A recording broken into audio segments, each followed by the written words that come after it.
අවුරුදු 100ක් වයස ඇති පුද්ගලයෙක් ඔහුගේ අවසන් හුස්ම ගනිමින් හිටියා. ඒ ළඟම ඉඳගෙන හිටපු එක පුද්ගලයෙක් ඔහු මිය යනකම් බලන් ඉන්නවා. ඝන අඳුරු රාත්‍රියක එක මොහොතක මේ වයසක පුද්ගලයා ඔහුගේ ඇස් සදාටම වහගන්නවා. මේ පුද්ගලයා මිය ගිහින් සුළු වේලාවකින් ඒ ළඟ හිටපු පුද්ගලයා ඔහුගේ ශරීරය දෙපොළු කරලා ශරීරය ඇතුළේ තියෙන අවයව එළියට අරගෙන අකුරු අනිත් පැත්තට පිටු 30ක සටහනක් ලියනවා. මේ සටහන ලියපු පුද්ගලයා තමයි ලියනාඩෝ ඩා වින්චි. එහෙම නැත්නම් මානව ඉතිහාසයේ ශාපලත් බුද්ධිමතා. මොහුගේ ඉදිරියේදී අපේ ලෝකයේ දැනට හිටපු ප්‍රධානම බුද්ධිමතුන් සහ විද්‍යාඥයෝ කියලා විශ්වාස කරන sir Isaac Newton, Albert Einstein විතරක් නෙමෙයි ටෙස්ලා උනත් ඔහුට වඩා පහළින් ඉන්නේ. ඉතිහාසඥයෝ ඔහුව තවත් විග්‍රහ කරන විදියක් තමයි පළවෙනි ශාස්ත්‍රයේදී ලෝකයේ විශිෂ්ටතම මිනිසා විදියට හැඳින්වුවේ ජේසුස් වහන්සේව. හැබැයි දෙවෙනි ශාස්ත්‍රයේ අපේ ඉතිහාසයේ හිටිය විශිෂ්ටතම මිනිසා තමයි ලියනාඩෝ ඩා වින්චි. මේකට හේතුව තමයි ලියනාඩෝ දේවල් හොයාගත්තේ ක්ෂේත්‍ර එකකින් දෙකකින් නෙමෙයි.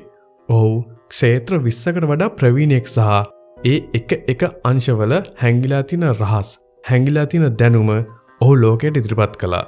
එතනින් සමහර මාතෘකා අදටත් පරීක්ෂකයෝ නවීන තාක්ෂණය යොදාගෙන ඔප්පු කරන්න උත්සාහ කරන දේවල්. සාමාන්‍යයෙන් අපි දන්න විද්‍යාවට අමතරව මෙතන දෙවියන්ගේ නිර්මාණ කෝඩ්. අපේ ශරීරයේ අපේ ආත්මය තියෙන්නේ කොහෙද? සුන්දරත්වයේ සමීකරණය මොකද්ද? ගුවන් යානාවල රහස්, ශිෂ්ටාචාර පිටින් විනාශ කරන්න පුළුවන් ආයුධ, මිනිස් ශරීරයේ තියෙන අවයව ක්‍රියා කරන විදිය සහ හෘදයේ රුධිරය ගමන් කරන ආකාරය ගැනත් විස්තර කරපු ආකෘතිය ඔහු ඇඳලා තියෙනවා. ඒ විතරක් නෙමෙයි, සමහරු කියන විදියට ඔහුගේ මරණ දිනය කවද්ද කියන එකත් ඔහු නිවැරදි විදිහටම නිර්ණය කරලා තියෙනවා. මේ හැම දැනුමක්ම ලියනාඩෝ ඔහුගේ පෞද්ගලික දිනපොතේ සටහන් කරලා ඒක මුළු ලෝකෙම හංගලා තිබ්බා. වඩේ දාගන්න පුළුවන්ද පිටු 13000ක්. ඒකත් අපි සාමාන්‍ය ලියන ක්‍රමයට වඩා වෙනස් උඩු යටිකුරු විදියට තමයි ඔහු එක ලියන්නේ. ඒ කියන්නේ සාමාන්‍ය මිනිස්සුන්ට ඒක බැලුවොත් කියවන්න බෑ. ඒක කියවන්න පුළුවන් කණ්ණාඩියක් ඉස්සරහට මේක තිබ්බොත් විතරයි. මේ හැමදේම සිද්ධ වුණේ දැනට අවුරුදු 500කට කලින්. මේක සාමාන්‍ය දිනපොතක් නෙමෙයි. මේක ස්වභාව ධර්මයෙන් නැත්තම් විශ්වයෙන් ශාපලත් බුද්ධිමතෙක්ගේ මනසේ විවරණයක්. එහෙනම් අද වීඩියෝ එකෙන් ලියනාඩෝ අපේ ලෝකයට කියන්න හැදුව අභිරහස මොකක්ද කියන දේ ඒ සටහන් භාවිතා කරලා හොයාගන්න බලමු.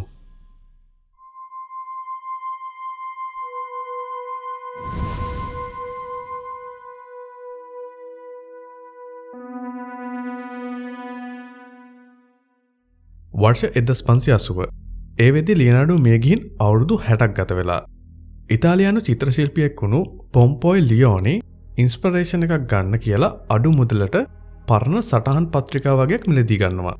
හැබැයි මේව බලන්න ඔහු පත්‍රිකා ටික දිග හරිද්දී ඔහුගේ හුස්ම පොඩි වුණා. ඇස් ලොකු වුණා.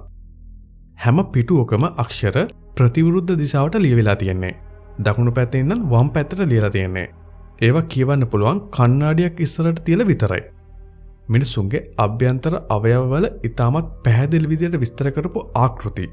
ඒක බලද්දි තේරෙනවා මේක ලියපු කෙනා මිනිස් ශරීරය තීරුවෙන් තීරුව කපලා තමයි මේක අධ්‍යයනය කරලා තියෙන්නේ.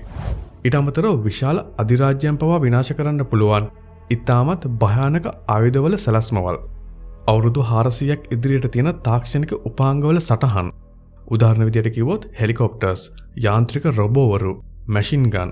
මේවා හැම දෙයක්ම ඒ කාලේ හොයාගන්නව නෙමෙයි. එහෙම දේවල් තියෙනවද කියලා හිතලවත් තිබ්බේ නැහැ. ඊට අමතරව මේ සටහන් වල හරි අමුතු විදිහේ අනාගත අනාවැකි. තේරුම් ගන්න බැරි භාෂාවකින් ලියපු ගණිතමය සමීකරණ සහ මේ හැම දෙයකටම වඩා අමුතු දේ තමයි ඒ පිටුවල තනින් තන වේලුණු ලේ වලින් ඇඟිලි සලකුණු තිබ්බා. ඒ කියන්නේ මේක ලියලා තියෙන්නේ මස් නැත්තම් කපපු ශරීර පරීක්ෂා කරන අතරතුරේදීමයි. ලියනාඩෝ මේ දහස් ගණන් පිටු කාණ්ඩ දෙකකට බෙදලා තිබුණා. ඒකෙන් එකක් තමයි පිටු 1011ක් කෝඩෙක්ස් ඇට්ලාන්ටිකස් විදිහට. මෙතන තමයි සියලුම විද්‍යාත්මක සහ තාක්ෂණික සොයාගැනීම් සහ පරීක්ෂණ සඳහන් කරලා තියෙන්නේ. ඊළඟ එක තමයි කෝඩෙක්ස් අරුන්ඩල්. මේකේ තමයි සියලුම ව්‍යුහ විද්‍යාත්මක, කලාත්මක සහ දාර්ශනික තොරතුරු අඩංගු වෙලා තියෙන්නේ. හැබැයි පස්සේ කාලෙක ඔහු මේ සියලුම මාතෘකා සහ දින එකිනෙක සමග මිශ්‍ර කරනවා සහ හැමදාටම ලියනාඩෝ මේවා නිර්මාණය කරපු ඕඩර් එක නැත්තම් පිළිවෙල විනාශ කරනවා. ලියනාඩෝගේ මරණයෙන් පස්සේ ඔහුගේ පවුලේ අය මේ වොලියුම් 2 තව කොටස් වලට කඩලා ඒවා විකුණනවා. ඔතනින් තමයි ඩාවින්චිගේ සටහන් ඉතාලියෙන් එළියට ඇවිල්ලා මුලින්ම ස්පාඤ්ඤයට ඊළඟට එංගලන්තයට සහ ප්‍රංශය වෙනකන් යන්නේ. ඊට අවුරුදු 300කට පස්සේ ඒ කියන්නේ 1800 ගණන් වලදී පුනරුදය සමග නිර්මාණය වුණු විද්වතුන්ගේ ඇස මේ සටහන් වල සඳහන් වෙලා තියෙන ගැඹුරු අභිරහස් පැත්තට යොමු වෙනවා. ඔවුන් මේවල හරි අමුතු විදිහේ රටාවන් හොයාගන්නවා. එතනින් පළවෙනි එක තමයි මෙතන තිබුණු විහුව විද්‍යාත්මක සටහන් වල තියෙන විස්තර පල්ලිය සහ බයිබලයේ සඳහන් කරන කරුණු වලට විරුද්ධව යන්නේ. ගර්භාෂයේ දරුවෙක් පිටසඳ ගැනීම, හෘද වස්තුව ස්පන්දනය වන ආකාරය, රුධිරය අපේ ශරීරයේ ගමන් කරන විදිය වගේ දේවල් ඉතාමත් විධිමත් විදියට විග්‍රහ කරලා මේ සටහන් වල පින්තූර තිබුණා. දෙවෙනි රටාව තමයි මේ සටහන් වල තිබුණු බිහිසුණු ආයුධවල පින්තූර සැලැස්මවල් හිතාමතාම වැරදි විදියට නිර්මාණය කරලා තිබුණා. ඒ තමයි ඔහු ඇඳ යුද්ධ ටැංකියක ගියස් විරුද්ධ පැත්තට. ඒ කියන්නේ අප්සයිඩ් ඩවුන් තිබ්බේ. විශාල හරස් දුන්නේ මෙකැනිසම් එක වැරදි. පරීක්ෂකයෝ කියන්නේ මේව වැරදිලා කරපු දේවල් නෙමෙයි. මේක හිතාමතා කරලා තියෙන්නේ. ඔවුන් කියන්නේ ඔහු මෙතනින් එක පණිවිඩයක් දෙන්න උත්සාහ කරනවා. ඒක අපි වීඩියෝ එකේ ඉස්සරහට යද්දි කතා කරමු. හරි. තුන්වෙනි රටාව ගොඩක් චිත්‍ර ආකෘති සහ විශිෂ්ට නිර්මාණ භාගයට නිර්මාණය කරලා තිබුණේ. ඒකත් එකක් දෙකක් නෙමෙයි. 100 ගණන් නිර්මාණ එහෙම භාගයට නවත්තලා තියෙනවා. මේ ඔක්කොම යොදාගෙන පරීක්ෂකයෝ එක තීරයකක් හදනවා. ඒ තමයි ලියනාඩෝ ඩාවින්චි කියන්නේ හිතාමතාම තම අද්විතීය දැනුම සහ අద్భుත සොයා ගැනීම ප්‍රතිලෝම අක්ෂරවලට සංකේතනය කරපු අවිරහස් බුද්ධිමතෙක් කියලා. ඒකට හේතුව එහෙම කළේ නැත්තම් පල්ලිය ඔහුව මරා දමනවා. මෙහෙමයි. 16 වෙනි සියවසට කලින් ඉතාලියේ සම්පූර්ණ බලය තිබුණේ කතෝලික පල්ලියට. ඉතින් කවුරු හරි කෙනෙක් බයිබලයට විරුද්ධව දෙයක් කිව්වොත් හරි ලිව්වොත් හරි ඒකට මරණ දඬුවම තමයි හම්බෙන්නේ. 1600 දී ජියනාඩෝ බ්‍රුනෝ කියන ඉතාලියානු දාර්ශනිකයව පණ පිටින් ගිනි තිබ්බා. එහෙම කරන්න හේතුව තමයි ඔහු පෘථිවිය නෙමේ සූර්යා සෞරග්‍රහ මණ්ඩලයේ මැද ඉන්නවා කියව එක. 1633 දී ගැලීලියෝවත් හිරයට දාලා නිශ්ශබ්ද කළා. ලියනාඩෝ ගත්තොත් ඔහුව කොහොමත් 1513 දී ආගමට විරුද්ධව වැඩ කරා කියලා චෝදනා එල්ලවෙලා තිබුණේ. ඉතින් ඔහු දැනගෙන හිටියා මේ හොයාගත්ත මිනිස් ශරීරයේ අවයව ක්‍රියාකාරීත්වය, පෘථිවිය සූර්යයා වටා භ්‍රමණය වන සංසිද්ධිය සහ මිනිස් ගර්භාෂයේ ක්‍රියාකාරීත්වය වගේ දේවල් සමාජයට ගියොත් අනිවාර්යයෙන්ම පල්ලිය ඔහුවත් මරන්න පුළුවන් කියලා. අනේ නිසයි ඔහු මේවා සංකේත භාෂාවකින් ලිව්වේ.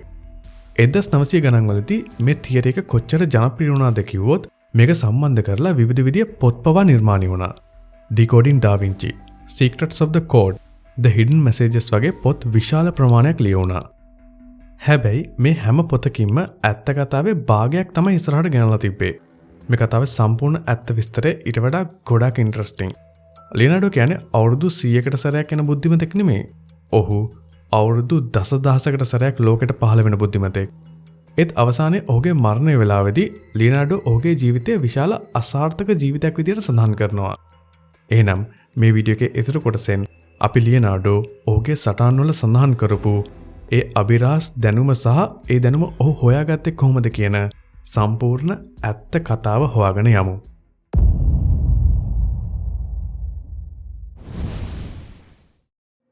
වර්ෂ 1938 දී පළවුණු එක් පොතකින් අන්තිමේදී ලියනාඩෝ ගැන සඳහන් වෙලා තිබුණු හැම රහසකටම වගේම උත්තර හම්බුණා. මේක ලිව්වේ ඔහුගේ මුළු ජීවිතේම කලාත්මක ඉතිහාසයේ ඇත්ත ලෝකෙට ඉදිරිපත් කරන්න කැප වුණු විශිෂ්ට පුද්ගලයෙක් වුණු ලුඩ්විග් හේඩන් රීච් කියන ජර්මානු ඉතිහාසඥයා විසින්. ඒකත් එක්කම අපේ ලෝකයට ලියනාඩෝගේ ඇත්ත මුහුණ මොකක්ද කියලා පෙන්නුවා. 1452 අප්‍රේල් 15 ඉතාලියේ විංචි ගම්මානය. මේ ගම්මානයේ එදා පියෙක් නැති නැත්නම් අපි භාවිතා කරන භාෂාවෙන් කිව්වොත් අවජාතක දරුවෙක් ඉපදෙනවා. මේ දරුවාගේ මව ඒ ගමේ වැඩ කරපු කම්කරුවෙක් වුණු කැතරිනා. මේ දරුවා අවජාතක දරුවෙක් නිසා ඔහුට ලියනාඩෝ කියන නම විතරයි දාලා තිබුණේ. ඔහුට වාසගමක් ලබා දුන්නේ ගම විසින්. ඒ තමයි ඩා වින්චි. ඒකේ තේරුම තමයි from Vinci. මේ කාලේ අවජාතක දරුවන්ව Devil's Child නැත්නම් යක්ෂයාගේ දරුවෝ විදියට තමයි හැඳින්වුවේ. ලියනාඩෝට ඊටත් අමතරව තව බ්ලැක් මාක් එකක් තිබ්බා. ඒ තමයි ඔහු වමතින් ලිව්වේ. මේ වමතින් ලියන අයව ඒ කාලේදී පල්ලිය යක්ෂයාගේ පුද්ගලයන් විදියට හඳුන්වුවා. ඉතින් කිසිම පාසලක ඉගෙන ගන්න ඔහුට අවසරයක් දුන්නේ නැහැ. සමාජයේ කිසිම තැනක ඔහුට පිළිගැනීමක් තිබුණේ නැහැ. ඔහුට ගෙයක් නැහැ. ඉඩකඩම් උරුමයක් කිසිම දෙයක් නැහැ. ඔහුගේ පියා පවා ඔහු පිළිගත්තේ නැහැ සහ මාව ඔහුව අතහැරලා වෙන කෙනෙක් සමග විවාහ වෙලා නගරයට ගියා. ඒ කියන්නේ ලියනාඩෝගේ කුඩා කාලය ඔහුට හම්බුණු නොකරපු වරදක දඬුවමක් වගේ. මේ වගේ රළු ළමා කාලයක් තියෙන පුද්ගලයෝ අපේ සමාජයේ දකින ආකාරය සම්පූර්ණයෙන්ම වෙනස්. ඔවුන් මේ ලෝකේ ඇහෙන් බලන්නේ නැත්නම් ඔවුන් ඔවුන්ගේ ඇහෙන් මේ ලෝකේ බලනවා සහ ඔවුන්ගේ ඇසෙන් ලෝකේ තේරුම් ගන්නවා. ලියනාඩෝත් ඒකම තමයි කරේ. අකුරු ලියන්න කවදාවත් ඉගෙනගත නැති දරුවෙක් දේවල් දකින්න ඉගෙන ගත්තා. නිරීක්ෂණය ඔහුගේ භාෂාව වුණා සහ රටාවන් ඔහුගේ අක්ෂර වුණා. ඔහු කුඩා කාලේ ඉඳන්ම අමුතු විදිහේ ගැට, තන්තු සහ තනකොළවල ශුද්ධ විහුවයන් චිත්‍රවලින් ඇඳා. මිනිස්සු මේවා දැකලා hina වුණා. හැබැයි ඔහුගේ ඇස් දෙක ලෝකෙ පිටතින් තියෙන දේවල් නෙමෙයි, ලෝකෙ ඇතුළතින් තියෙන දේවල් තමයි බැලුවේ.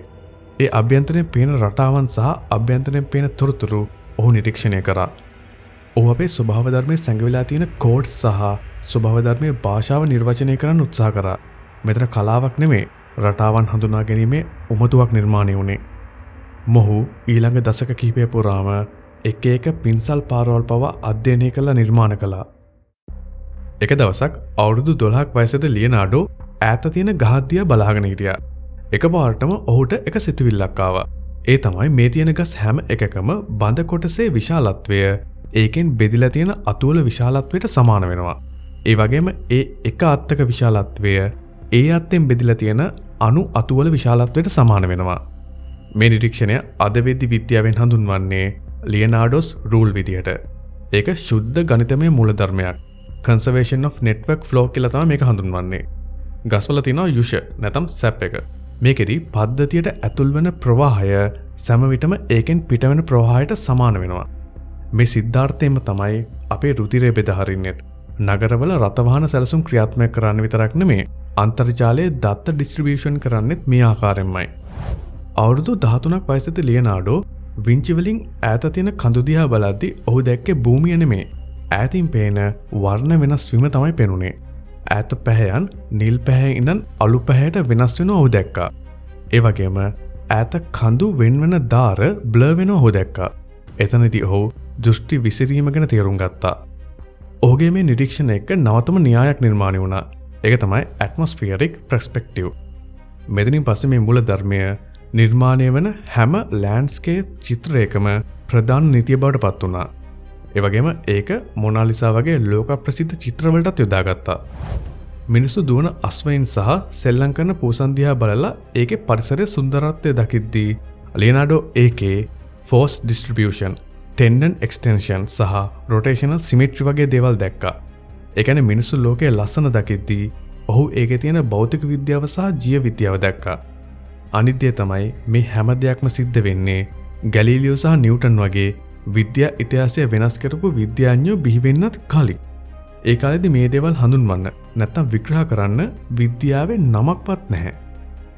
හැබැයි ලියනාඩෝගේ ජීවිතය දැන් වෙනස් වෙන්න යන්නේ. ඒ අවුරුදු 14 දී ඔහුව ආධුනිකයෙක් විදියට කලාකරුවෙක් ළඟ වැඩට තෝරගන්නවා. ඒ තමයි ෆ්ලොරන්ස් වල හිටපු ප්‍රධානම චිත්‍ර ශිල්පියා වුණු ඇන්ඩ්‍රියා ඩෙල් වෙරෝචියෝ. ඒත් මේක චිත්‍ර පාසලක් නෙමේ. වෙරෝචියෝ ලියනාඩෝට කියලා ඔහුගේ සියලුම වැඩ කරවගත්තා.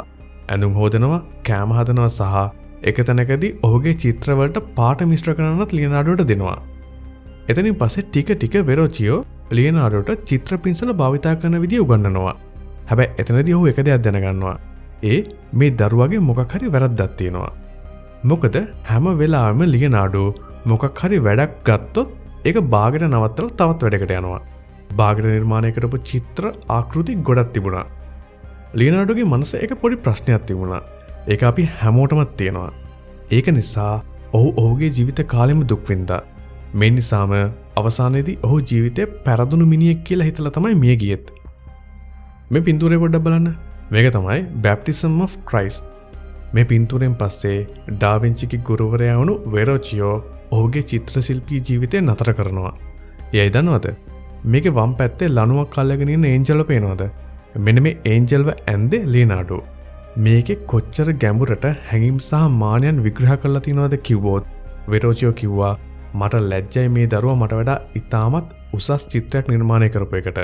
එතනින් පස්සේ කිසිම දවසක ඔහු නැවතත් චිත්‍රයක් ඇඳේ නැහැ. ලියනාඩෝ මෙතනදි කරේ කැන්වස් එක මත චිත්‍රයක් අඳිනවා වෙනුවට විද්‍යාව භාවිතා කළා. මේක තමයි ඔහු ළඟ තිබුණු විද්‍යාත්මක දැනුම කොච්චර උසස්ද කියලා බලා ගන්න තියෙන පළවෙනි සාක්ෂිය. 1476 ෆ්ලොරන්ස් නුවර. එක රාත්‍රියකින් ලියනාඩෝගේ සම්පූර්ණ ජීවිතය වෙනස් වෙන්න ගන්නවා. එතනින් තමයි ඔහුගේ අභ්‍යන්තරයේ තිබුණු ගින්දර නැත්තම් අඳුරත් එළියට එන්න ගන්නේ. එක දවසක් රෑ ෆ්ලොරන්ස් වල දෙව්මැදුරට කවුරු හරි කෙනෙක් එක ලිපියක් ගෙනලා බාර දෙනවා. ඒක ලියලා තිබුණේ ලියනාඩෝ ඩා වින්චි අවුරුදු 17ක පිරිමි දරුවෙක් සමග වැරදි සම්බන්ධතාවයක නිරත වෙනවා කියලා. ඒ කාලෙදි මේක සුළුපටු චෝදනාවක් නෙමෙයි. මේකට තිබුණු දඬුවම උනේ වදදීම, සිරගත කිරීම හෝ මරණය. හැබැයි මේ ප්‍රශ්නේදී සමාජයේ ඉහළ සිටුවරයෙක්ගේ පුතෙක්ගේ නම සඳහන් වෙලා තිබුණු නිසා ලියනාඩෝට දඬුවම් විඳින්න නැතුව මේකෙන් බේරෙන්න පුළුවන් වුණා. හැබැයි ඔහුගේ මුළු ලෝකයම විනාශ වුණා. එක අහිංසක දරුවෙක්ව දැන් ෆ්ලොරන්ස් වල කිසිම ගෙදරකින් ගණන් ගන්න නැති, කිසිම කෙනෙක් පිළිගන්නේ නැති කෙනෙක් වුණා. මෙතනින් ආපු වේදනාව ලියනාඩෝව අභ්‍යන්තරයෙන් වෙනස් කරා. ඔහුගේ මනස අඳුරු වෙන්න ගත්තා. මෙතනින් ඔහුට බලය ලබා ගන්න උමතුවකුත් ආවා.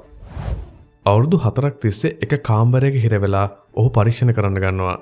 ඒකත් එක්කම තව ඔහුගේ මිතුරෙක්ට උපත දෙනවා. ඒ තමයි ඔහුගේ සටහන් පොත. දැන් ඔහුගේ ලෝකේ මිනිස්සු නැහැ. ඔහුට තියෙන්නේ ඔහුගේ චින්තනය සහ ඔහු හොයන දැනුම විතරයි. අන්නේ දැනුම ඔහු චිත්‍රවලින්, ආකෘතිවලින් එළියට දාන්න පටන් ගත්තා. ලියනාඩෝ මේ සටහන් පොත්වල අලුත් ලෝකයකට මාර්ගයක් නිර්මාණය කරන්න පටන් ගත්තා. ඔහු ජීවත් වන කාලෙන් අවුරුදු 400ක් 500ක් ඉස්සරහා ලෝකයක් ඔහු නිර්මාණය කරා. මෙතනින් පස්සේ මේ ශාපලත් බුද්ධිමතාගේ මනසේ හටගත්ත දේවල්, මනසේ නිර්මාණය කරපු අනාගත තාක්ෂණය ගැන අපි දැන් කතා කරමු.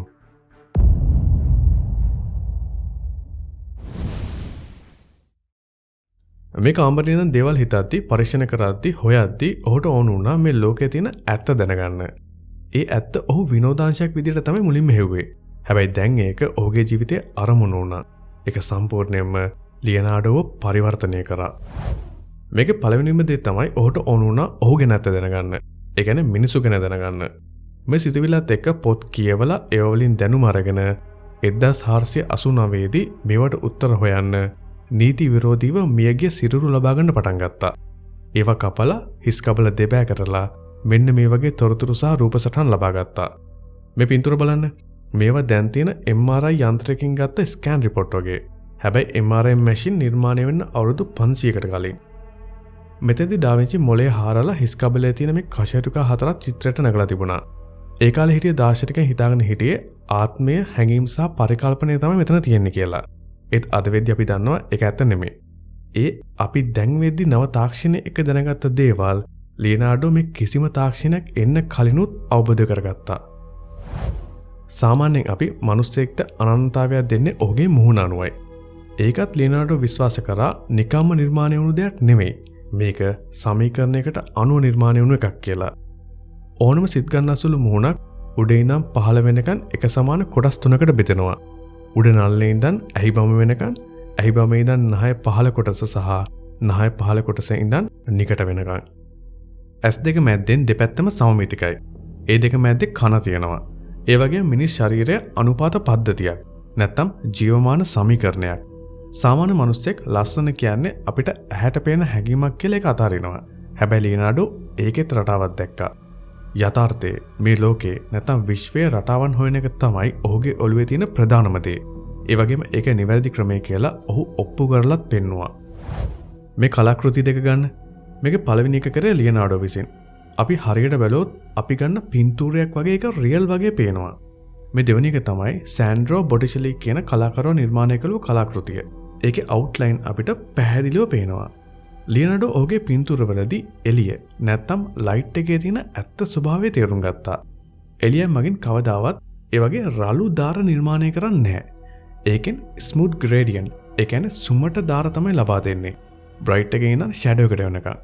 මේක තීරණය වෙන්නේ අපිට එන එළිය තියෙන ඈත අනුව. නිකම්ම මගේ දිහා බලන්න. මම භාවිතා කරන ලයිට් එක නිසා මෙන්න මේ ප්‍රදේශයෙන් මගේ ෂැඩෝ එකයි බ්‍රයිට් එකයි වෙනස් වෙනවා. මෙන්න මේ සංකල්පය හැම කෙනෙක්ටම කලින් හොයාගත්තේ ලියනාඩෝ. ඒකෙන් අමුතු විදිය හැඩයක් නැත්තම් හැඟීමක් චිත්‍රවලට දෙනවා. මේකත් එක්ක තමයි මම මොනාලිසා චිත්‍රය ගැන කතා කරපු වීඩියෝ එකේදී කිව්ව සුමාටෝ කියන චිත්‍ර ශිල්පී ක්‍රමය ආරම්භ වෙන්නේ. ඒ කියන්නේ ඒ චිත්‍ර ශිල්පී ක්‍රමය විද්‍යාවෙන් ආරම්භ වුණ එකක්. ඒකේ රළු දාර ෂැඩෝ එකක් මගින් දිය වෙනවා වගේ ඉලියුෂන් එකක් නිර්මාණය කරනවා. එතකොට ඒකේ ඉන්න රූපේ ආලෝකයේ මාර්ගයෙන් තමයි වර්ණවත් වෙන්නේ. වර්ෂ 1480 දී ලියනාඩෝට ඔහු ෆ්ලොරන්ස් වල හිර වෙලා ඉන්නා වගේ හිතෙන්න ගත්තා. ඒකත් එක්කම මෙන්න මේ පින්තූරය ඔහු නිර්මාණය කරා. ඒක තමයි ජිනෝවේරා ඩි බෙන්චි. කිසිම හිනාවක් නැති, කිසිම හැඟීමක් නැති, ගැඹුරු කල්පනාවක ඇතිලා ඉන්න කාන්තාවක්. බටහිර චිත්‍ර කලාවේ පළවෙනි පාරට ඒක ගැඹුරු සිතුවිල්ලක් ඉපදුනා. ඒත් එක පාර්ටම කොහොමද මේ සටහන් වල විශාල විනාශය ඇති කරන්න පුළුවන් ආයුධ නිර්මාණය වෙන්න පටන් ගත්තේ? මේ වගේ ආයුධ නිර්මාණය කරන්න තරම් ලියනාඩෝගේ ඇතුළේ තිබුණු ගින්දර මොකද්ද? ඉතිහාසඥයන් ලියනාඩෝගේ මුහුණු දෙකක් දැක්කා. එක පැත්තක නිදහසේ නිස්කලංකව ඉන්න කැමති නිර්මාංශක, සතුන්ට පවා විශාල වශයෙන් ආදරය කරන මිනිස්සෙක්. ඔහු ගොඩක් වෙලාවට හිර වෙලා ඉන්න කුරුල්ලන්ව සල්ලි දීලා අරගෙන නිදහස් කරා කියලා සඳහන් වෙනවා. අනිත් පැත්තෙන් මිනිස්සුන්ට විශාල විනාශයක් ගේන්න පුළුවන් විදිහේ යුද උපකරණ නිර්මාණය කරන මිනිස්සෙක්. ඉතිහාසඥයන් මේක ලොකු ප්‍රහේලිකාවක් වුණා. ඒ තමයි ලියනාඩෝ ඇතුලේ හිර වෙලා ඉන්න මිනිස්සයා වීරයෙක්ද නැත්නම් දුෂ්ටයෙක්ද?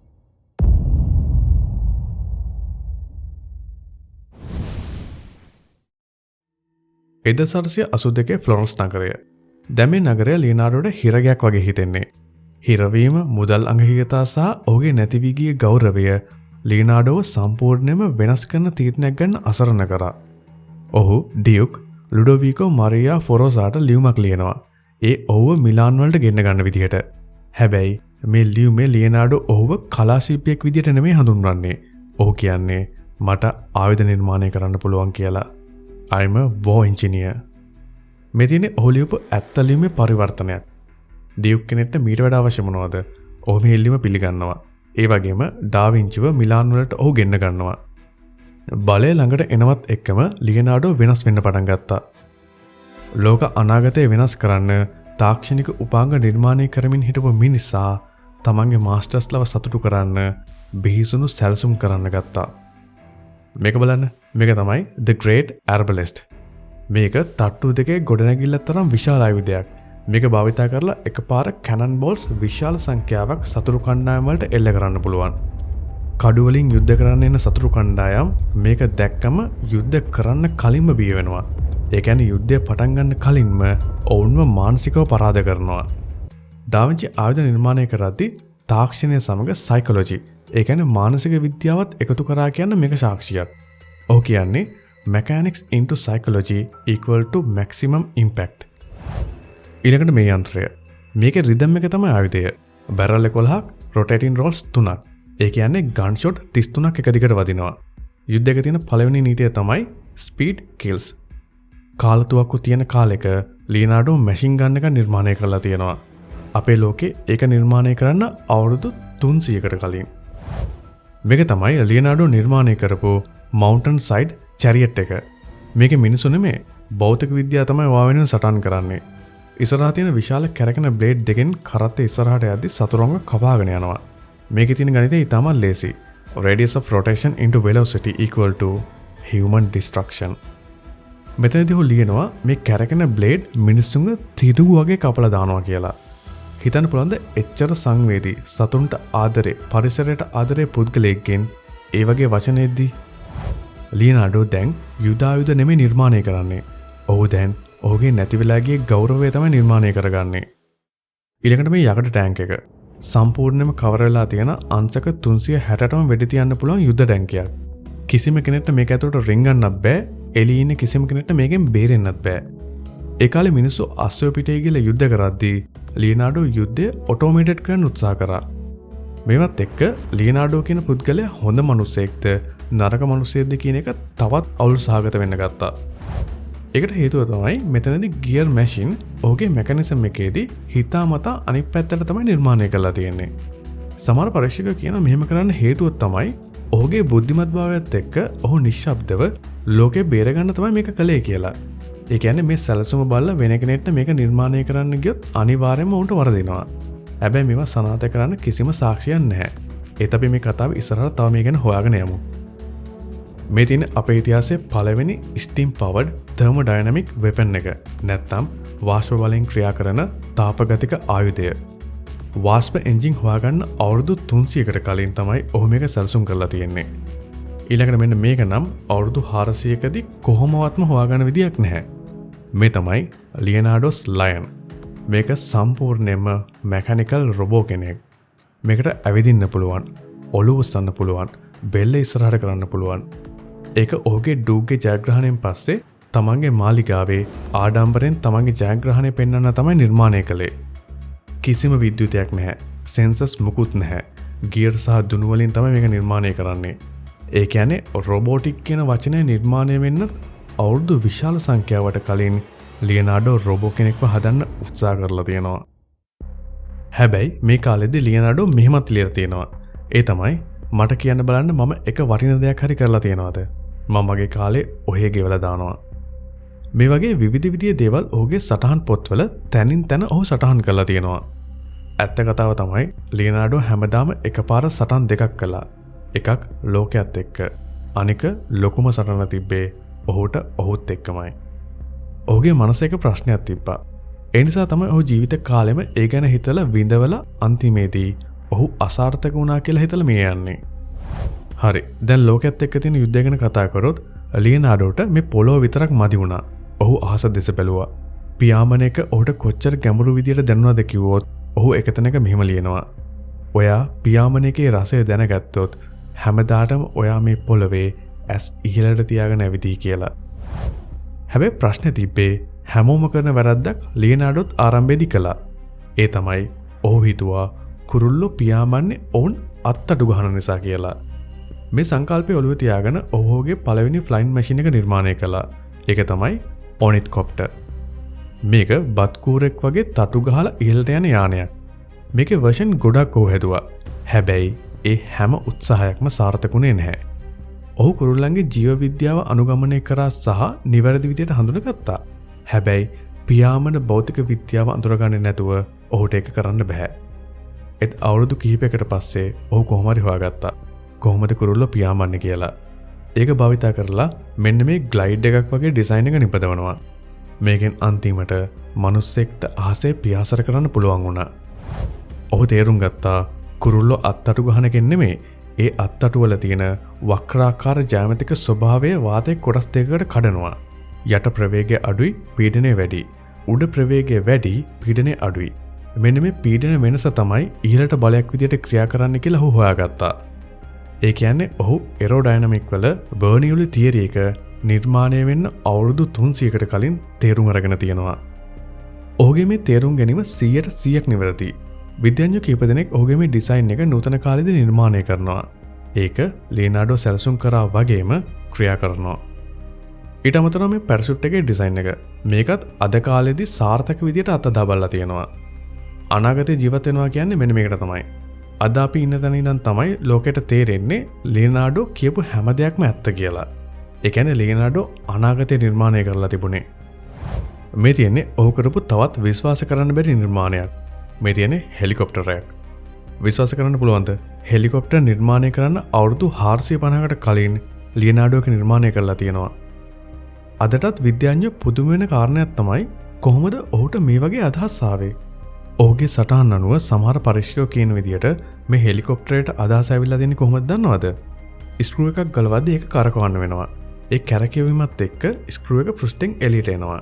ලියනාඩෝ දැක්කා කැරකෙන දෙයක් ඕනම මාධ්‍යයකදී උඩට එනවා. ඔහු දැක්කේ මේ කැරකෙන ස්ක්‍රූ එක. හැබැයි ඒකෙන් ඔහු නිර්මාණය කරේ හෙලිකොප්ටරයක්.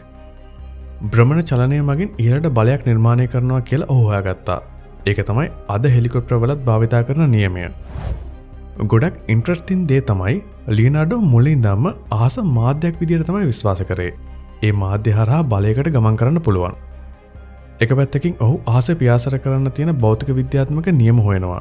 අනිත් පැත්තෙන් මුහුද ගැඹුරට කිමි දෙන්න තාක්ෂණික ක්‍රම හොයනවා. මේ තියෙන්නේ ඔහුගේ කිමිදුම් ඇඳුමක සංකල්පය. ඒක අපි නිර්මාණය කරොත් මෙන්න මේ විදිහට පේන්නේ. මේ ලෝකේ පළවෙනි හයිඩ්‍රොලික් බලයෙන් ක්‍රියාත්මක වන පුනර්ජනනීය බලශක්ති පද්ධතිය. කාර්මික විප්ලවය වෙන්න අවුරුදු 400කට කලින් ඔහු ඒක හොයාගෙන ජලයේ ගලා යාම යාන්ත්‍රික ශක්තියකට පරිවර්තනය කරන්නේ කොහොමද කියලා මෙතෙන්දී පෙන්නලා තියෙනවා. මේ වගේ අදටත් විශ්වාස කරන්න බැරි සිය ගණන් නිර්මාණ ඔහුගේ සටහන් වල අපිට හොයාගන්න පුළුවන්. මේ ඔක්කොම කියන්න ගියොත් මට පැය 2-3ක වීඩියෝ එකක් ඔයාලට කරන්න පුළුවන්. ඒ තරම් නිර්මාණ ලියනාඩෝ කරලා තියෙනවා. මේ හැම දෙයක්ම අපේ ඉතිහාසයේ අපේ ලෝකේ පළවෙනි පාරට කරපු නිර්මාණ. හිතන්න පුළුවන් ද ලියනාඩෝ ඩා වින්චිගේ දැනුම බුද්ධිය කොච්චරද කියලා. මේ නිසාම සමහර ඉතිහාසඥයෝ ඔහුව බුද්ධිමය රාක්ෂයෙක් කියලා හඳුන්වනවා. ඔහු එක පැත්තකින් භෞතික විද්‍යාවෙන් ලෝකේ තේරුම් ගන්න උත්සාහ කරනවා. තව පැත්තකින් ගෘහ නිර්මාණ ශිල්පයෙන් මගින් අපේ ලෝකය නිර්මාණය කරන්න උත්සාහ කරනවා. නගර සැලසුම්, මාර්ග නිර්මාණය, ගෝලාකාර ඉංජිනේරු ශිල්පය වගේ ගොඩාක් දේවල් ඔහු ඉගෙන ගන්නවා. ඔහු දෘෂ්ටි විද්‍යාව ඉගෙන ගන්නවා, මානසික විද්‍යාව ඉගෙන ගන්නවා. මේ සේරම ඔහු කරන්නේ තනියම. ඔහුගේ සටහන් වල පිටුවෙන් පිටුව ඔහු ඉතිහාසය නිර්මාණය කරනවා අනාගතය වෙනුවෙන්. හැබැයි ඔහුගේ ඇතුලෙන් මේ පුද්ගලයා බිඳී ගිය පුද්ගලෙක්. ඔහුගේ සටහන් පොත්වල ගොඩක් තැන්වල you waste time, what you start you fail to finish, you are useless. ඔයා වෙලාව නාස්ති කරනවා. ඔයා පටන් ගත්ත දේ ඔයා ඉවර කරන්නේ නැහැ. ඔයා නිකමෙක් කියලා සඳහන් කරලා තියෙනවා. මේ ලෝක ප්‍රසිද්ධ සිතුවම ඉවර කරන ලියනාඩෝ අවුරුදු 4ක් ගන්නවා. මේ තමයි The Last Supper, අවසන් රාත්‍රී භෝජනය. හැබැයි මේ චිත්‍රය අපි දන්න ආගම ධර්මයට වඩා ගොඩාක් දුරක් කතා කරන චිත්‍රයක්. මේක විද්‍යාඥයෝ කියන විදියට මනෝවිද්‍යාත්මක එක්ස්රේ එකක්. මිනිසුන්ගේ විවිධ සංකල්ප හැඟීම් ග්‍රහණය කරගන්න නිර්මාණය කරපු එකක්. මනෝවිද්‍යාවට සම්බන්ධ මිනිස් ස්වභාවය, ශරීර භාෂාව වගේ විවිධ විදිය දේවල් චිත්‍රයකට ගොනු කරන්න ගත්ත සාර්ථක උත්සාහයක්. මෙතන ඉන්න ජේසුස් වහන්සේගේ ගෝලයෝ 12 දෙනාගේ මූණවල මගින් විවිධ විදිය හැඟීම් ඉදිරිපත් කරන්න උත්සාහ කරලා තියෙනවා. කම්පනය, පාවාදීම, කෝපය, ප්‍රතික්ෂේප වීම. ලියනාඩෝ දැන් වෙද්දි විඳවන හැඟීමත් ඒක තමයි. ඒ කියන්නේ ඔහුගේ චිත්‍රවලින් හැඟීම් තමයි එළියට දාන්න උත්සාහ කරන්නේ. වර්ෂ 1500 දී ස්පෝසා යුද්ධයෙන් පරදිනවා. ඔහු අල්ලගනී කියලා බයෙන් ඩා වින්චි නගරය අතහැරලා පැනලා යනවා. හැබැයි බලයට තියෙන ආසාව තාමත් ඔහුගෙන් ගිහිල්ලා නැහැ. ඉතිහාසයෙන් නැවතත් ඔහු එක තැනකට යවනවා. ඒ තමයි යුද්ධය. ඉතින් ඉක්මනින්ම ඩා වින්චි නැවතත් බලය අල්ලගන්න කෑදර පුද්ගලයෙක් සමග එකතු වෙනවා. ඒ තමයි විශාල යුද්ධ ප්‍රමාණයක් කරපු චෙසාරේ බෝජියා. ඔහු ගැන තමයි නිකෝලෝ මැෂෝවෙලි ඔහුගේ ජනප්‍රිය The Prince පොතේ ලියලා තියෙන්නේ. චෙසාරේ බෝජියාගේ එක සරල ක්‍රමයක් තිබ්බේ. ඒ තමයි දේශපාලනය සමානයි බලය සහ රැවටීම. ඒ වගේම බිය සමාන වෙනවා පීඩනය හා වද හිංසාවට.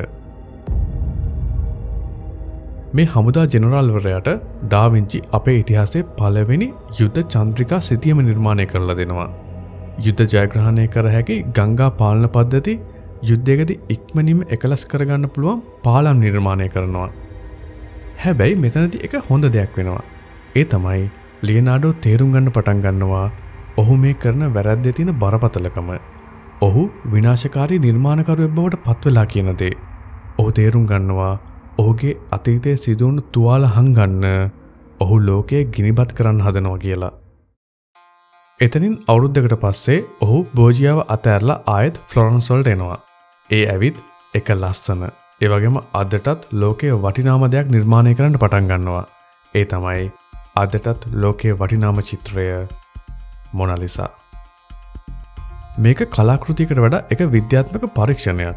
මොකද ලියනාඩෝ මුහුණේ ජ්‍යාමිතිය, හිනාවේ දෘශ්‍ය ප්‍රයෝග, හව මත ආලෝකය පතිතුනාම ඒක පේන විදිය කලින්ට වඩා ගොඩාක් හොඳින් අධ්‍යයනය කරලා තිබුණා. ඉතින් රියලිසම් ආර්ට් කියන එකෙන් ඔහුට මොකක් හරි ලොකු දෙයක් කරන්න උවමනා වුණා. තව සිතුවමක් තියෙනවා. ඒක තමයි The Battle of Anghiari. මේකනුත් ඔහුට හොඳ මුදලක් ලැබෙන්න තිබ්බා. මේ චිත්‍රවලින් ලැබෙන සල්ලි වලින් ඔහු දැන් ස්ථාවර ජීවිතයක් ගත කරන්න පටන් ගන්නවා. වර්ෂ 1507 දී ලියනාඩෝට එක පුද්ගලෙක් මුණ ගැහෙනවා. ඒ පුද්ගලයා ලියනාඩෝට ගොඩක් ලං වෙනවා. ඔහුගේ එක කුස නූපන් සහෝදරයෙක් වෙනවා. ඒ තමයි මාක් ඇන්ටෝනියෝ ඩෙලාටෝරේ. ඔහු ව්‍යුහ විද්‍යාව පිළිබඳ මහාචාර්යවරයෙක්. ඒ විතරක් නෙමෙයි. ඔහු මිනිස් ශරීරයේ තියෙන අවයව පිළිබඳ හොයා බලන්න ලියනාඩෝ වගේම ලොකු උමතුවක් තිබ්බ පුද්ගලයෙක්. ඔවුන් දෙදෙනා එකතු වෙලා අවුරුදු 1500ක් තිස්සේ පල්ලිය මගින් අරගෙන ආපු බොරුවක් සමාජයෙන් ඉවත් කරන්න උත්සාහ කරනවා. 16 වෙනි සියවසේදී මිනිස්සු අවුරුදු 100-200ක් නෙමෙයි ව්‍යුහ විද්‍යාවෙන් පිටිපස්සේ හිටියේ. මිනිස්සු අවුරුදු 1500කට කලින් විශ්වාස කරපු දේ තමයි 16 වෙනි සියවස වෙද්දිත් විශ්වාස කරේ. මොකද ඒ කාලේ හිටපු සියලුම වෛද්‍යවරු ගැලන්ස් ඇනටොමි තියරි එක තමයි භාවිතා කළේ. ක්ලෝඩියස් ගැලන් කියන්නේ පල්ලිය නීති ආරක්ෂා කරන්න ඕන නිසා මිනිස් ශරීරයක් කපන්න නැතුව ඌරන් සහ වඳුරන් භාවිතා කරලා ඔවුන්ගේ ශරීර කපලා ඒ අනුව මිනිස් ශරීරය ක්‍රියා කරන විදිය ගැන අනුමානය කරපු රෝමානු වෛද්‍යවරයෙක්. ඔහුගේ තියරි එක මෙන්න මේ වගේ එකක්. ඒ තමයි අපේ ශරීරය ක්‍රියා කරන්නේ ආත්මය මගින්. ලිවර් එක කියන්නේ ලේ ජනනය කරන ස්ථානය. හදවතේ තමයි අපේ ඇඟ ඇතුලේ තියෙන ආත්මයේ ශක්තිය නිපදවන්නේ. මොළය කියන්නේ කූලින් සිස්ටම් එකක්. ඒ වගේම මාංශ පේශි වල ජීවිතය දෙන්නේ ආත්මය මගින්. මේක ජීව විද්‍යාවට වඩා මිත්‍යා කායික විද්‍යාවක්. ඒ වගේම පුදුම හිතෙන දේ තමයි අවුරුදු 1500ක් තිස්සේ මේක මිනිස්සු පිළි අරගෙන ඉස්සරහට ආවා. කිසිම කෙනෙක් කවදාවත් මේක ප්‍රශ්න කරේවත් නැහැ. හැබැයි ලියනාඩෝ සහ මාක් ඇන්ටෝනියෝ ඒක පිළිගන්න කැමති නැහැ. ඔවුන් ඒකට අභියෝග කරන්න ගත්තා. මාක් ඇන්ටෝනියෝ කියන්නේ නිල වශයෙන් බලපත්‍රලාභී මහාචාර්යවරයෙක්. මේක නිසා ලියනාඩෝට ජීවිතේ පළවෙනි පාරට මල සිරුරු පරීක්ෂා කරන්න නීතිමය අවසරයක් හම්බෙනවා. ඔහු සෑන්ටා මරියා නියෝ ස්පිරිතාලේ ඔහුගේ පරීක්ෂණ ආරම්භ කරනවා. අඳුරු රාත්‍රියක සීතල කාමරයක ඉටිපන්දන් එළියේ මල සිරුරු 20ක් තීරුවෙන් තීරුව ඩාමේජ් නිරීක්ෂණය කරන්න ගන්නවා. හැම කැපුමකදීම ඔහු අලුත් දෙයක් හොයාගන්නවා. මිනිස් සිරුරේ අලුත් රහසක් ඔහු හෙළි කරගන්නවා. මම ආරම්භයේදී කිව්වා වගේ එක දවසක් අවුරුදු 100ක් වයස පුද්ගලෙක් ලියනාඩෝගේ ඉස්සරහදී මිය යනවා. ඔහු මිය යද්දී ලියනාඩෝට පේනවා මේ මිනිස්සයා කිසිම දුක් විඳීමක් නැතුව තමයි ඔහුගේ අන්තිම සුසුම හෙලන්නේ. ඒ කාලේ වෙද්දිත් හැමෝම දන්නේ මරණය කියන්නේ වේදනාත්මක දෙයක්. ඒක අදටත් එහෙමනේ. හැබැයි ඔහුට ආපු ප්‍රශ්නය තමයි මේ පුද්ගලයා ඇයි මේ විදියට පීස්ෆුලි ඒ කියන්නේ නිදහසේ මිය ගියේ. අනිත් එක තමයි ස්වභාවික මරණය කියන දේ වෙන්නේ කොහොමද? එදා රාත්‍රියේදී මේ මියගිය වයසක පුද්ගලයාගේ දේහය මේසයක් උඩ තියලා පපුව ළඟින් කපලා හෘද වස්තුව ගාවට වෙනකම්ම යනවා. ඔහු එතනදී එක දෙයක් දකිනවා. ඒ තමයි මේ පුද්ගලයාගේ හදවත සංකෝචනය වෙලා ලේ ගමනාගමන මාර්ග බ්ලොක් වෙලා. ඒ කියන්නේ හදවතට වෙනකන් ලේ එන්නේ නැහැ. ඉතින් ලියනාඩෝ හිතනවා හදවතට ලේ ගමන් කරපු නැති නිසා තමයි මේ පුද්ගලයාට ස්වභාවික මරණයක් අත්ුනේ. මේවා දමනසීන්නීම හෘද රෝග කියන වචන නිර්මාණය වෙන්නත් කලින් හොයාගත්ත දේවල්. ඒත් මේක ඔහුගේ සොයාගැනීමේ ආරම්භය විතරයි. ලියනාඩෝ මිනිසුන්ගේ පිටකොන්දේ තියෙන අස්ථි දැක්කම ඔහු පුදුම වෙන්න ගන්නවා. ඒ අපේ කොඳුරට පේලිය පරිපූර්ණ S හැඩයකට තියෙන්නේ. ලෝකේ ඒ වෙනකම් විශ්වාස කරේ අපේ කොඳුරට පේලිය කෙලින් තියෙනවා කියලා. ලියනාඩෝට ඉක්මනින්ම ඒක එහෙම නිර්මාණය වෙන්න හේතුවත් අවබෝධ වෙනවා. ස්වභාව ධර්මයෙන් ඒක නිර්මාණය කරලා තියෙන්නේ අපේ ශරීරයට දෙන ෂොක් ඇබ්සෝබර් පද්ධතියක් වගේ. ඒ ගුරුත්වාකර්ෂණයට එරෙහිව අපේ ශරීරය ස්ථාවරව සහ නම්‍යශීලීව තියාගන්න පුළුවන් වුණු ක්‍රමයක් විදිහට. ඊට අමතරව අපේ කකුල්වල මාංශ පේශි ඒ නියමිත කාර්යයන් වලට නිර්මාණය වුණු විදිහ. ලියනාඩෝ තේරුම් ගත්තා මේවා මේ නිකම්ම නිර්මාණය වුණු ඒවා නෙමෙයි. අපේ ශරීරයේ තියෙන හැම මාංශ පේශියක්ම ස්වභාවික ඉංජිනේරු තාක්ෂණයක් යොදාගෙන නිර්මාණය වුණු ලිවරයක් වගේ යාන්ත්‍රික ක්‍රියාවලියක්. ඔහු තේරුම් ගත්තා අපේ ශරීරය නිකම්ම දෙයක් නෙමෙයි. මේක බයෝ ඉංජිනේරින් මාවල් එකක්. ස්වභාව ධර්මයේ විශ්මයක්. හැමදාම වගේ ඔහු මේක නිකම් බලන් හිටියේ නැහැ. ස්වභාව ධර්මයේ බ්ලූ ප්‍රින්ට් එකක් ඔහු නිර්මාණය කරනවා. ඒක කරන්නේ ඔහුගේ සටහන් පොත්වල.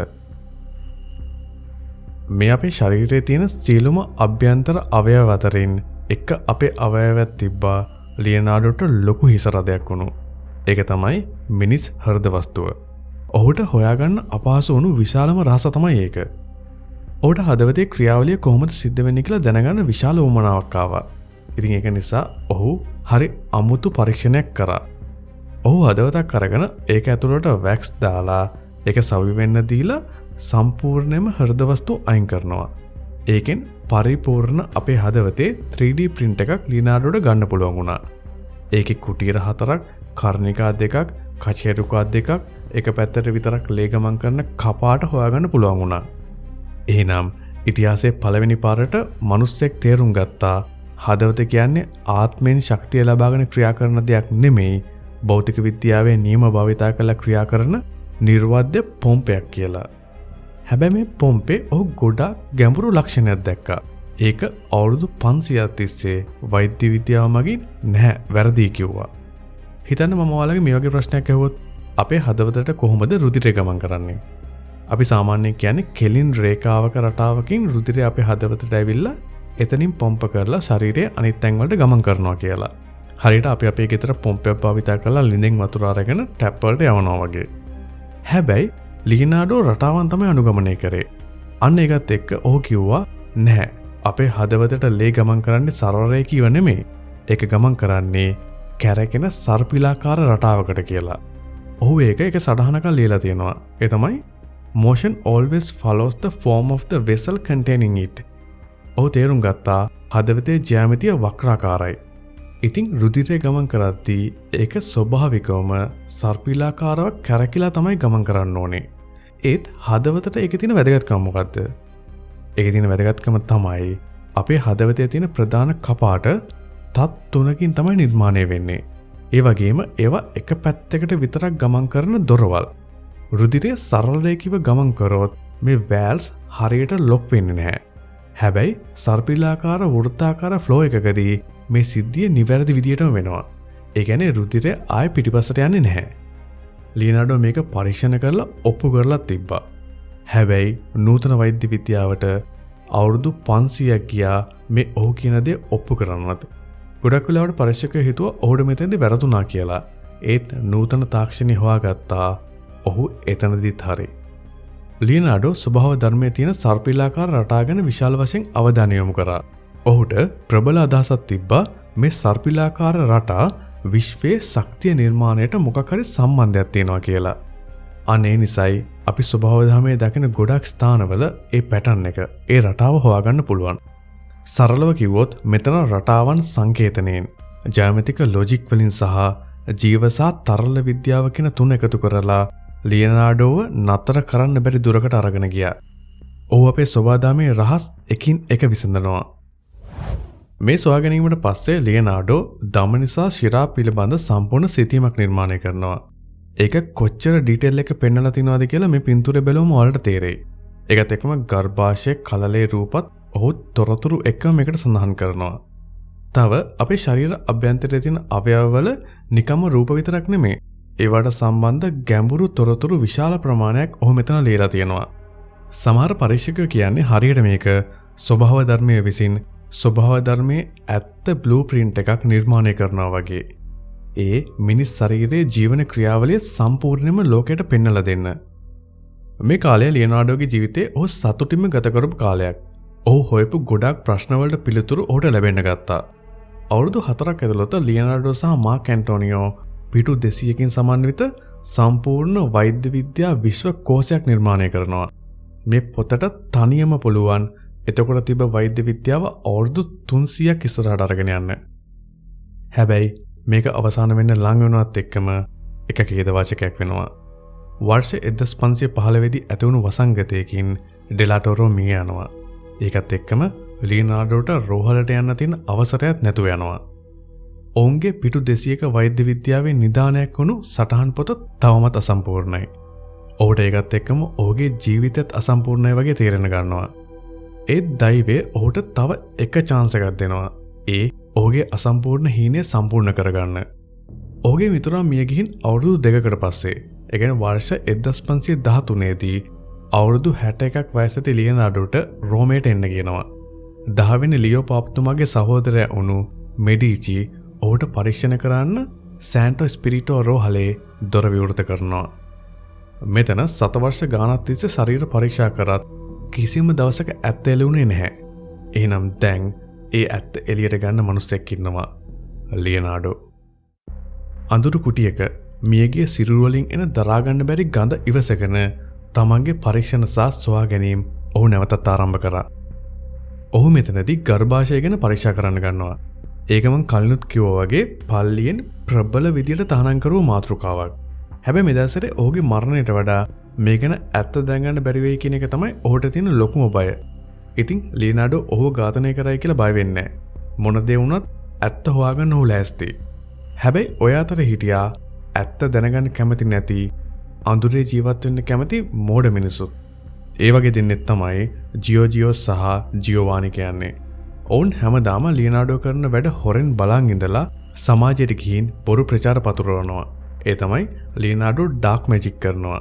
දෙවියන්ට විරුද්ධව ඩාර්ක් මැජික් කරනවා කියලා. මේක පාපවංශෙත් දැනගන්නවා. ඒ නිසා ඔහුත් ලියනාඩෝත් එක්ක හිත හොඳින් නෙමෙයි ඉන්නේ. ලියනාඩෝ ඔහුගේ සටහන් වල මේ ගැන සඳහන් කරලා තියෙනවා. අවුරුදු ගාණක් ගිහිනොත් ලියනාඩෝ පල්ලියට උණු පොරොන්දුව ඉෂ්ට කළේ නැහැ. ඒ ඔහු වෙනම මාර්ගයකින් ඇත්ත හොයාගන්න උත්සාහ කරන නිසා. මේකත් එක්කම තව දෙයක් වුණා. ඒ තමයි ලියනාඩෝගේ ඇතුලේ හිටපු කලාකරුවා දැන් නැහැ. දැන් සම්පූර්ණයෙන්ම විද්‍යාඥයෙක් ඉන්නේ.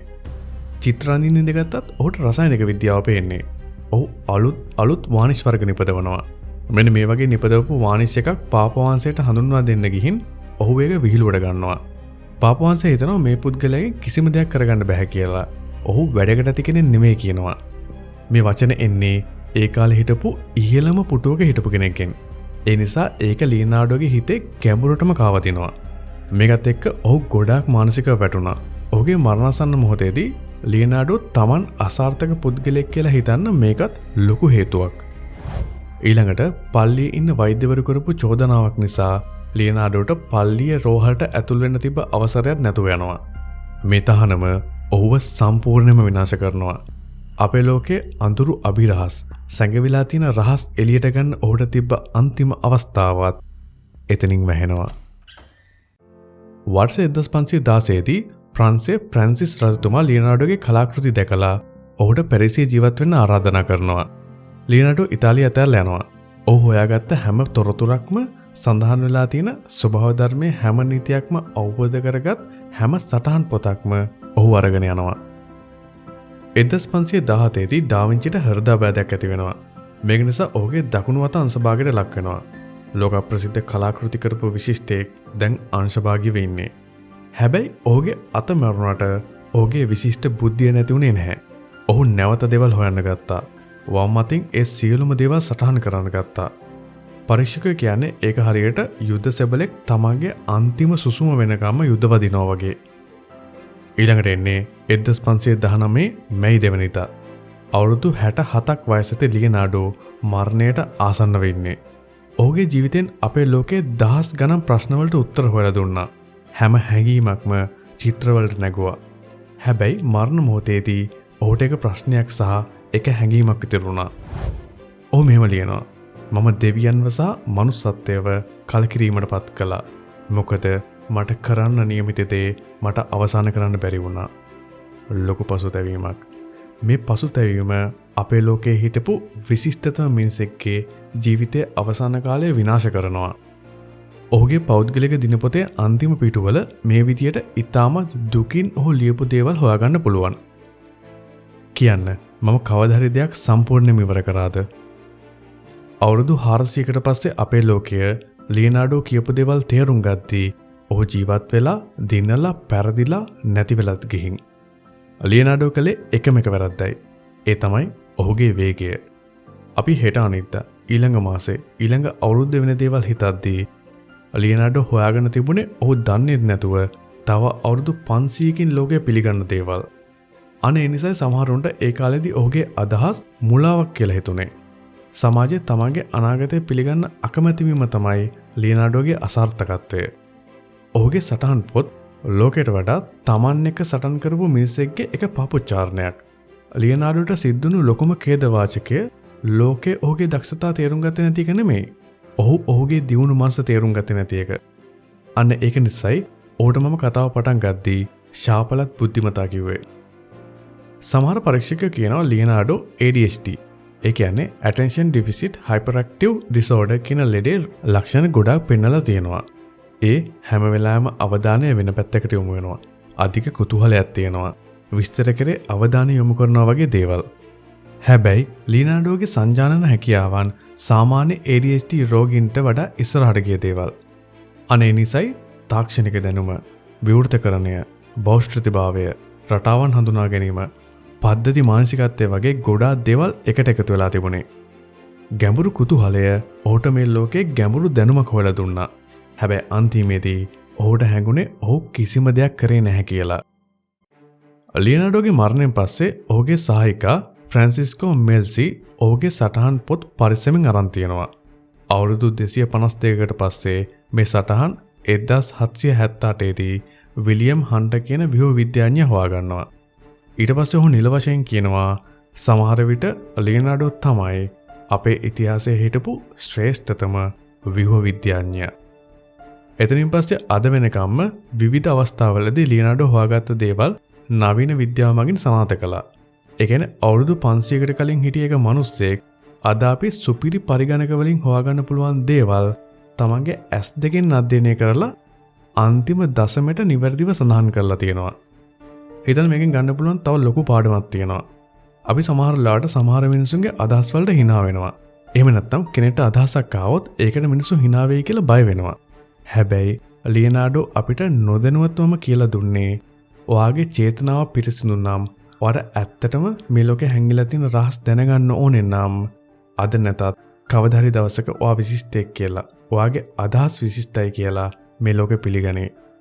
සාමාන්‍ය මනුස්සයෙක්ට ලියනාඩෝ කියද්දි ඔළුවට එන්නේ මොනාලිසා චිත්‍රයේ ඇඳ චිත්‍ර ශිල්පියා. එහෙමනේ. හැබැයි ගොඩක් අය දන්නේ නැහැ විද්‍යාව කියලා හඳුන්වන නැත්තම් විද්‍යාව හා ස්වභාව ධර්මයේ අතර නිර්මාණය කරන පාලමේ බ්ලූප්‍රින්ට් එක ඇඳ විශ්වයේ දැනුම හොයපු ඒ දැනුම සාපයක් කියලා හිතපු වෙනස් විදියට ලෝකය දැකපු දෙවෙනි ශාස්ත්‍රයේ අපේ ලෝකයේ විශිෂ්ටතම මිනිසා තමයි ලියනාඩෝ කියන්නේ කියලා.